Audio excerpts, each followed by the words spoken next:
वाय ओम नमो भगवते वासुदेवाय ओम नमो भगवते वासुदेवाय। श्रीमद् भागवतम चौथा कैंटो छठा अध्याय और 45वां श्लोक।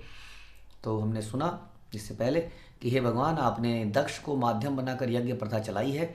अब देवता ब्रह्मा जी इत्यादि अब शिव जी को बोल रहे हैं कि यज्ञ बड़ा इंपॉर्टेंट है, आपसे बेहतर कौन जानता है, आप भगवान के इतने बड़े सेवक हैं शिव जी। हाँ, you are devotee of Krishna ultimately, जिससे मनुष्य धर्म आपने ये सिस्टम बनाया है कि सब कुछ भगवान को अर्पित किया जाए। आपके ही नियामक विधानों से चारों वर्णों और आश्रमों का सम्मानित किया जाता है। इसलिए कहना चाहते हैं कि आप इस यज्ञ को कंटिन्यू कीजिए।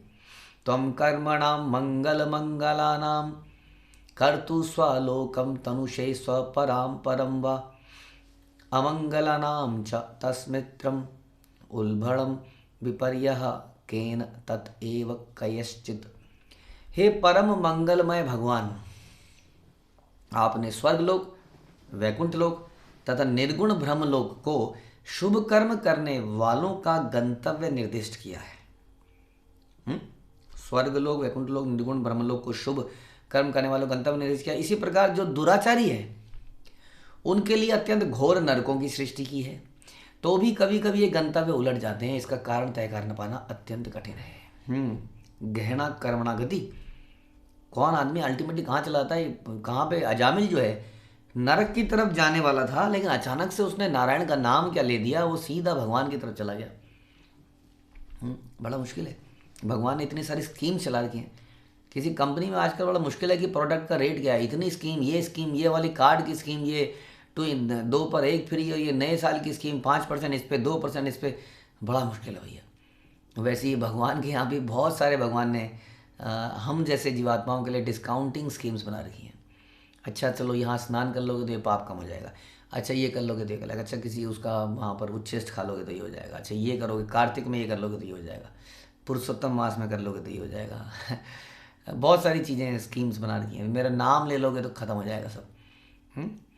तो पता ही नहीं चलता। नहीं तो एक सिस्टम बनाया हुआ है शिव जी, आप ही को कंट्रोल बना रखा है भगवान ने। यहाँ का सिस्टम भी आपको दे रखा है कि आप इंश्योर कीजिए कि ये होता रहे। बट फिर भी कौन व्यक्ति कहाँ जाएगा। कल तक ये दक्ष प्रजापति क्या था, आज ये क्या हो गया, समाप्त हो गया। बड़ा मुश्किल है ये समझ पाना कि क्या चल रहा है। परमेश्वर की इच्छा ही अंतिम निर्णय है, ये समझना पड़ेगा, है ना। एक प्रहलाद महाराज जैसी व्यक्ति, उसके साथ इतना कष्ट क्यों मिल रहा है उसको जीवन में। पांडव जो है इतने शुद्ध भक्त, उनके जीवन में इतना कष्ट है, ये समझ में नहीं आ रहा है कि जीवन चल कैसे रहा है। हाँ, ये हम लोगों के लिए चलना बड़ा मुश्किल है, क्योंकि हमारी बुद्धि बड़ी लिमिटेड है एज़ कम्पेयर टू कृष्णा। वो जानते हैं कल परसों, yesterday and future, everything he knows कि क्या क्यों हो रहा है। नवे सताम त्वच्चरण अर्पित आत्मानाम भूतेषु सर्वेषु अभिपश्यताम तव भूतानि च आत्मनि अपृथक दीक्षताम प्रायेण रोष अभिभवेत यथा पशुम। हे भगवान, जिन भक्तों ने अपना जीवन आपके चरण कमलों पर अर्पित कर दिया है, वे प्रत्येक प्राणी में परमात्मा के रूप में आपकी उपस्थिति पाते हैं। जिन्होंने अपना जीवन आपको अर्पित किया है, वो हर किसी वस्तु में आपको देखते हैं। वो जानते हैं कि ये प्राणी अगर बोल पा रहा है, चल पा रहा है, खा पा रहा है, सो पा रहा है, उसका कारण है कि आप उसके अंदर उपस्थित हैं। फलता वो प्राणी में भेद नहीं करते।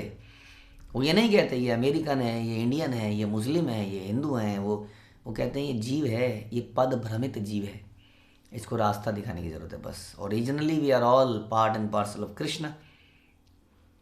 इसलिए हम सभी को, जैसे एक बच्चा होता है ना, जब हम छोटे होते हैं तो घर में सुख शांति है, प्यार है भाइयों में, बहनों में।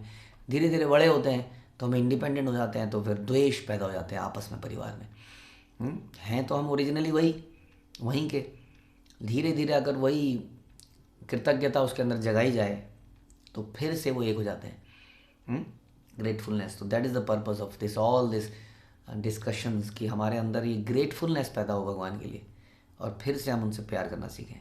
इसलिए प्राणी में भेद मत कीजिए। ऐसे लोग सभी प्राणियों को समान रूप से देखते हैं, पशुओं की तरह क्रोध के वशीभूत नहीं होते, क्योंकि पशु बिना भेद बुद्धि की कोई वस्तु नहीं देख सकता।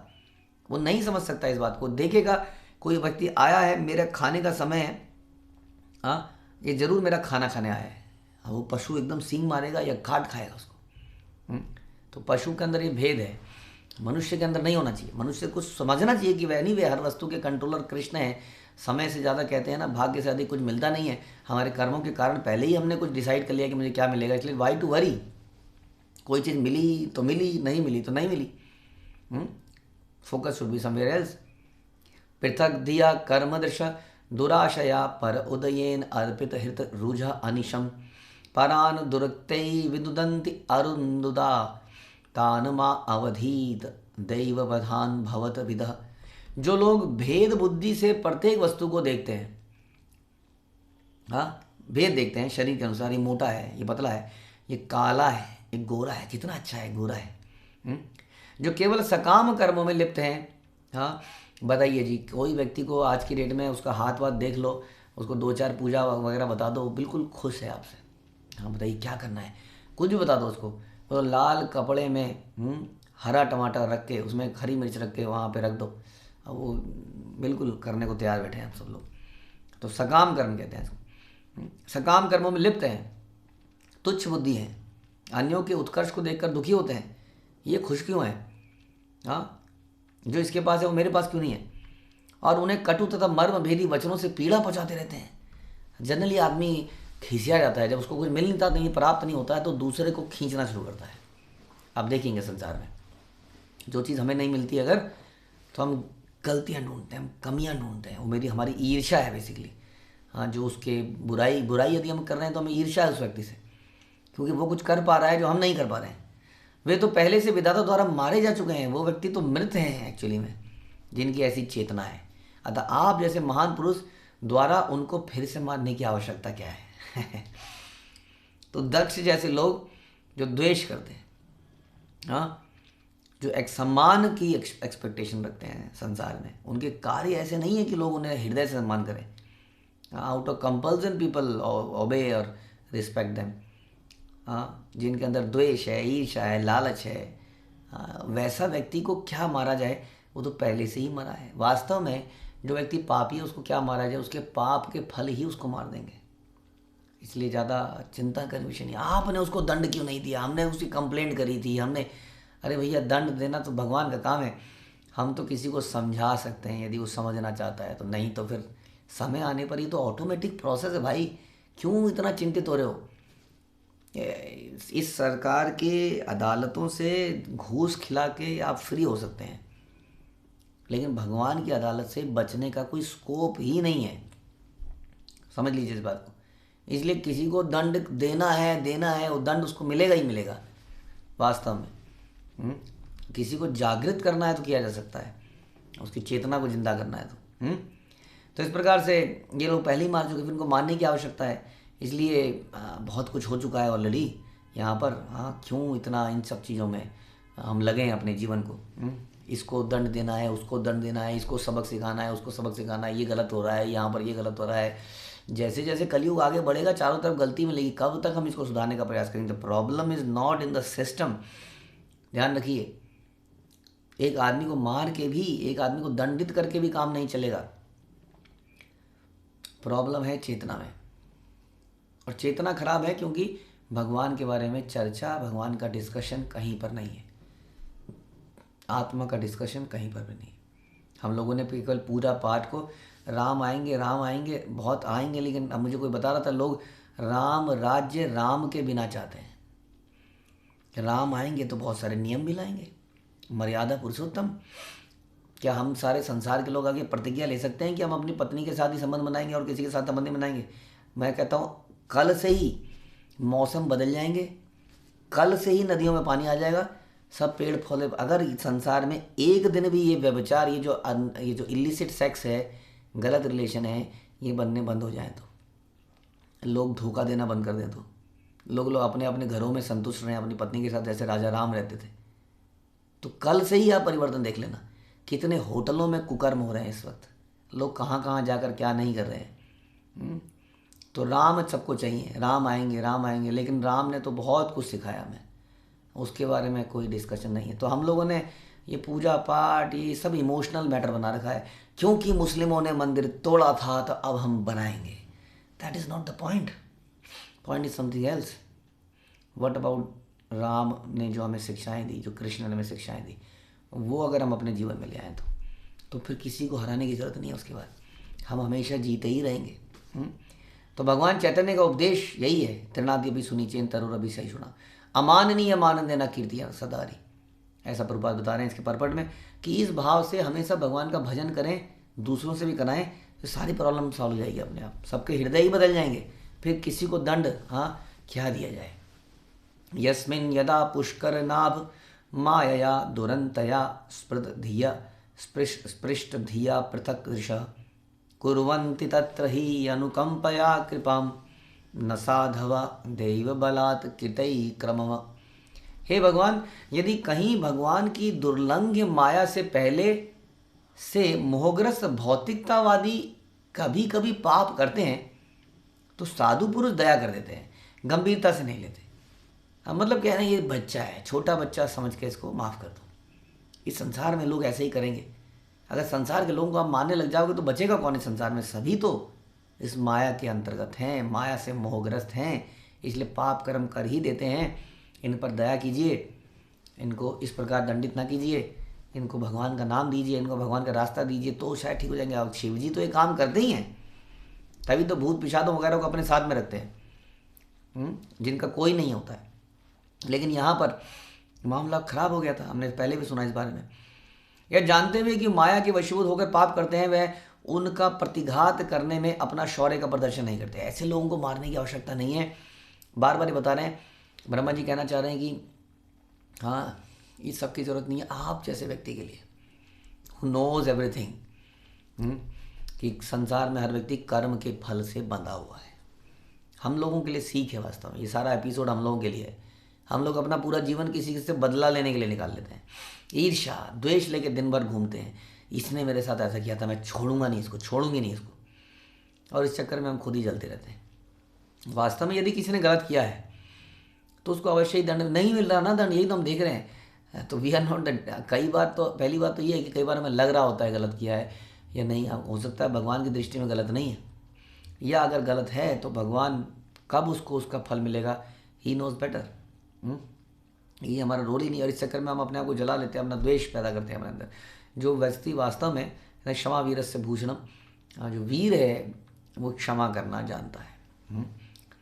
लेकिन हम अक्सर ये बात भी सुनते हैं कि जब तक हमारे ऊपर बात आती है तो हम क्षमा करते हैं, लेकिन यदि वैष्णव गुरु भगवान के ऊपर अगर कोई हाथ लगाए, आँख उठाए, तो हमें उसका उत्तर देना ही चाहिए। नहीं तो क्या होता है उससे, नहीं तो हमारे अंदर के इमोशन मर जाते हैं। ध्यान रखिए, जैसे आजकल मर चुके हैं। हम सड़क में भी किसी को देखते हैं तो हम कुछ करना नहीं चाहते हैं क्योंकि हमारे इमोशन मर चुके हैं। तो हमेशा passive nature is not good. चलो मेरे को क्या पड़ी है, we should react sometime, because love means that. अगर आप किसी प्रेम करते हैं, उसके बारे में कोई कुछ बोलता है तो हमारे अंदर से कुछ दिक्कत होती है, मिर्ची लगती है। Then in a controlled way, we should not behave like कि हम हाथापाई शुरू कर दें। So that we have discussed in earlier shlokas in very detail.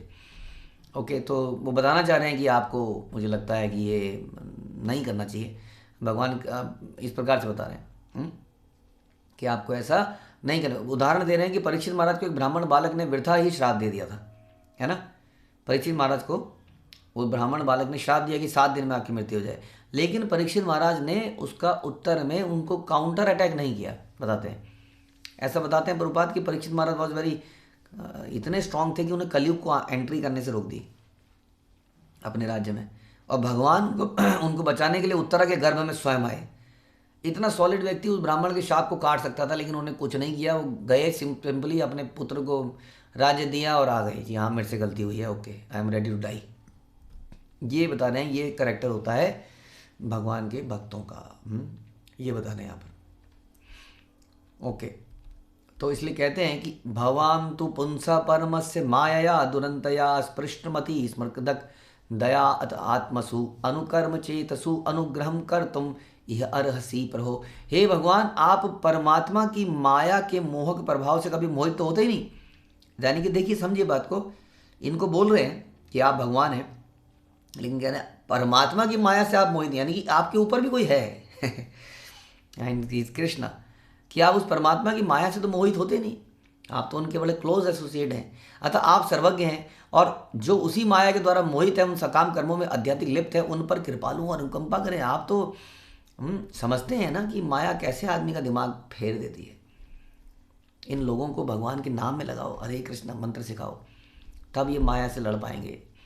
अब इनकी गर्दनें कटती रही तो समाप्त हो जाएगा सब कुछ। हाँ, ब्रह्मा जी समझा रहे हैं कि शिव जी आप दयालु हैं, आप जीवों पे दया करें। अगर आप ही जीवों को मार देंगे तो कैसे बचेंगे? जीव तो इसी लायक हैं, जीव अच्छे लोग नहीं हैं। इधर जब हम प्रचार कार्य करते हैं तो हमारे बीच में ऐसे लोग आते हैं जिन्हें केवल अपने से मतलब है, उनकी ज़िंदगी किसी तरह से ठीक हो जाए बस। ऐसों पर भी दया कीजिए, धीरे धीरे उन्हें भक्ति के प्रोसेस में लगाइए और डेफिनेटली वो एक दिन सुधरेंगे। क्योंकि वैष्णव कैसे होते हैं? वांछा कल्पतरुभ्यश्च कृपा सिंधु है विचा पतिता नाम पावनेभ्यो वैष्णवेभ्यो नमो नमः। ये वैष्णव कैसे हैं? ये कल्पतरु, they are like desire tree, जो कि कृपा के सिंधु हैं, समुद्र हैं कृपा के, पतितों का उद्धार करने वाले हैं, सारी इच्छाओं को पूरा करने वाले हैं। ऐसे वैष्णव को हम प्रणाम करते हैं। तो आप ऐसे वैष्णव हैं शिव जी, तो आप भगवान के प्रति पूरे सरेंडर्ड हैं, इसलिए जीवात्माओं पर कृपा कीजिए और इनका अंत मत कीजिए। तो इस प्रकार से कुछ यहाँ पर डिस्कशन हो रहा है। अब इसके उत्तर में शिव जी क्या बोलेंगे, क्या करेंगे? दक्ष तो ऑलरेडी मर चुका है, उसका तो सर भी यज्ञ कुंड में जल चुका है, तो अब तो क्या ही होगा, हम देखेंगे अगले प्रवचन में। हरे कृष्ण। श्रील प्रभुपाद की जय। ग्रंथराज श्रीमद् भागवतम की जय। ओके, एनी क्वेश्चंस और कमेंट्स?